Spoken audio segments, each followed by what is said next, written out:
Hey guys, and welcome to the Overvolted Garage, where today we're going to be taking a look at this Venom 1600 watt 48 volt pit bike. Let's unbox it.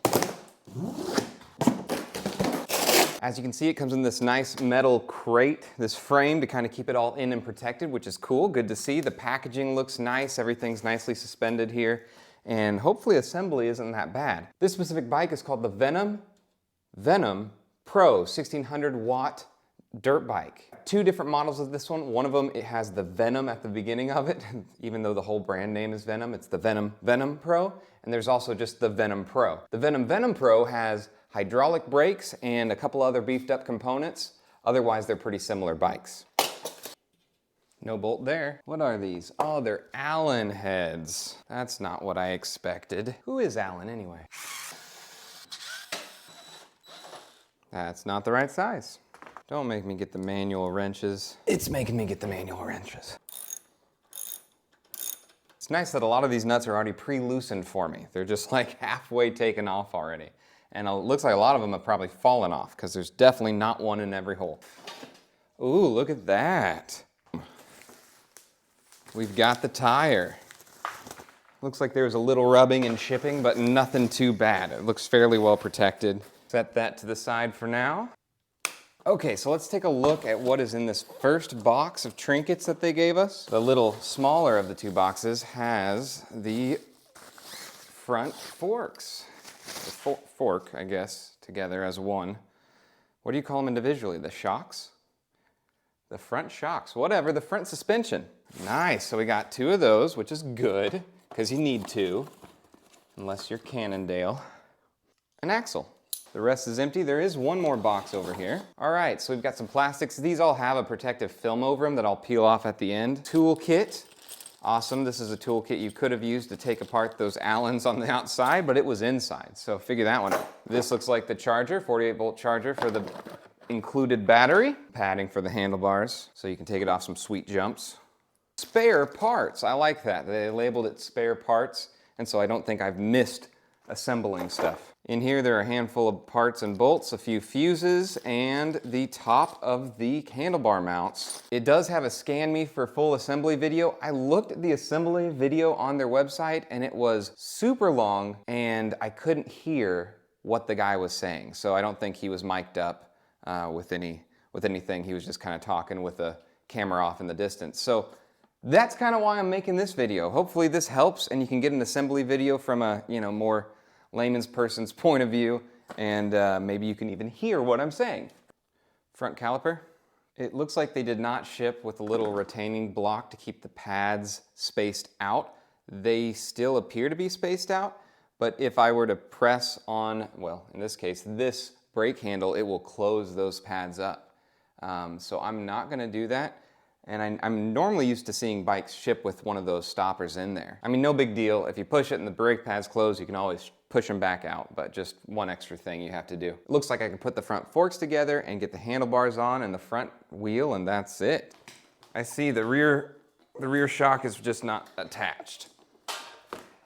That makes sense. One is mount the wheel axle, which I don't even have a front fork assembled yet to mount the wheel axle too, so I think it's missing that step. Let's install it. First, let's take this warning sticker that has the word death on it off the bike. I think I'm just gonna flip this bike up on its back, kind of like I do working on a mountain bike or something. That should give me better access to get this whole front situation mounted.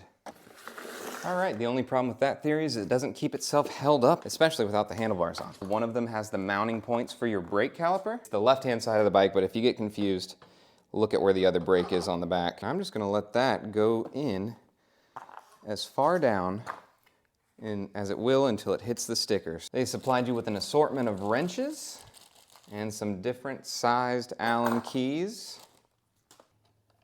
Thread that axle through here just to make sure that it's straight. There we go. All right, let's tighten these up. Okay, now I'm gonna flip it back over, finish mounting the rear shock, and mount those handlebars.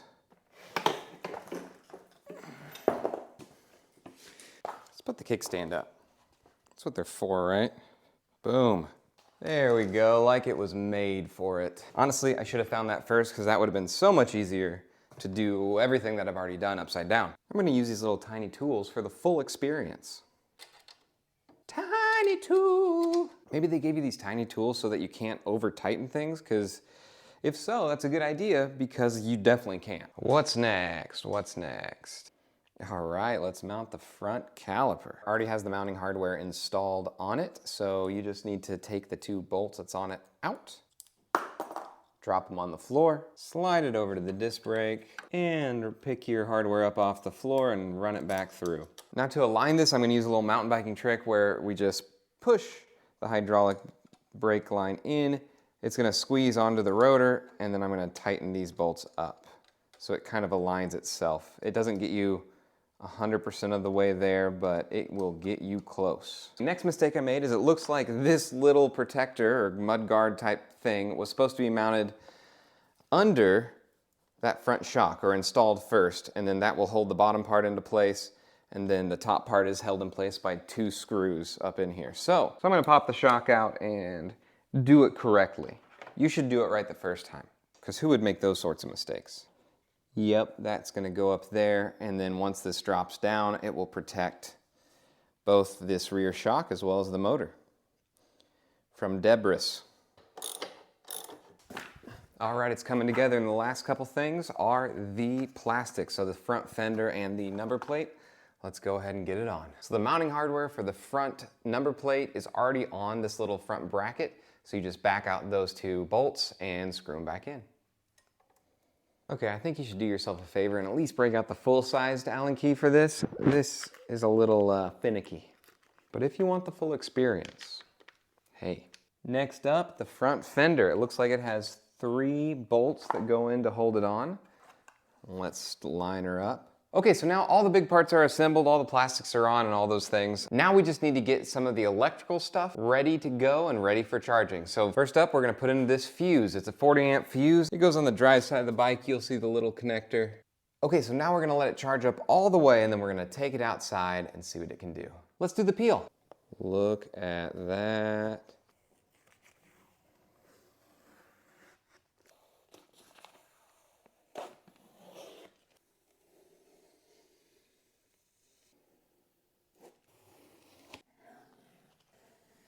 There we are. How does she look?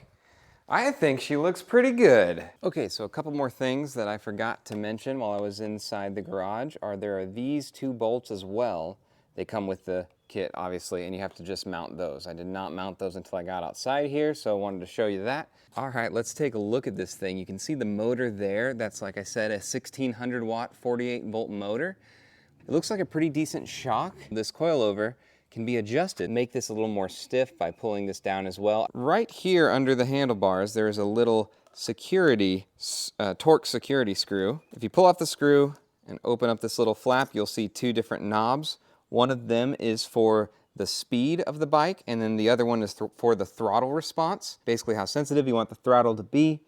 Oh, and look, there you go. I had it backwards when I was pointing to them. The speed is the right one, and the throttle response is the left one. I'm probably just gonna want it all the way maxed. This is where the key goes. Let's get a helmet on and go for a ride. Oh boy, it's got some power. Wheels popping up. Let's send it here. All right. All right, it's going pretty fast, really. Very nice.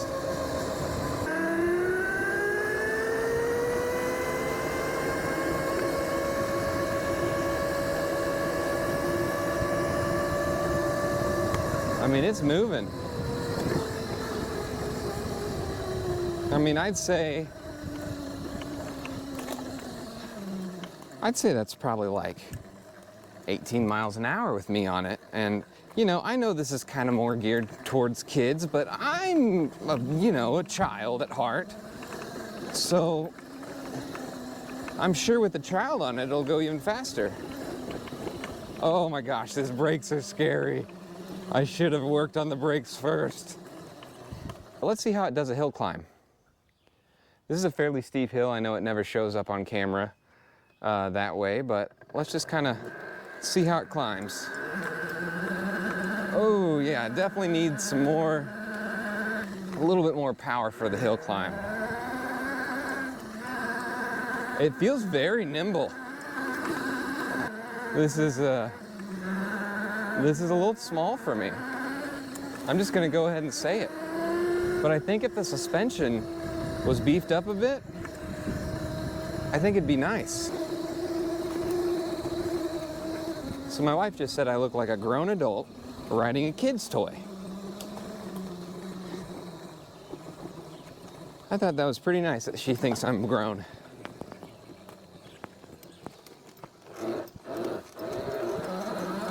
This is a pretty sweet kid's toy though. So I'm thinking I should probably sell this to someone who's more kid size. But it is a lot of fun. And I think if it can pull me around, I think any kid's gonna have a blast.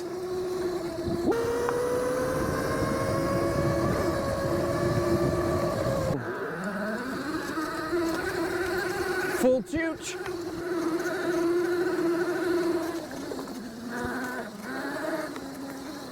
Ow, ow. All right.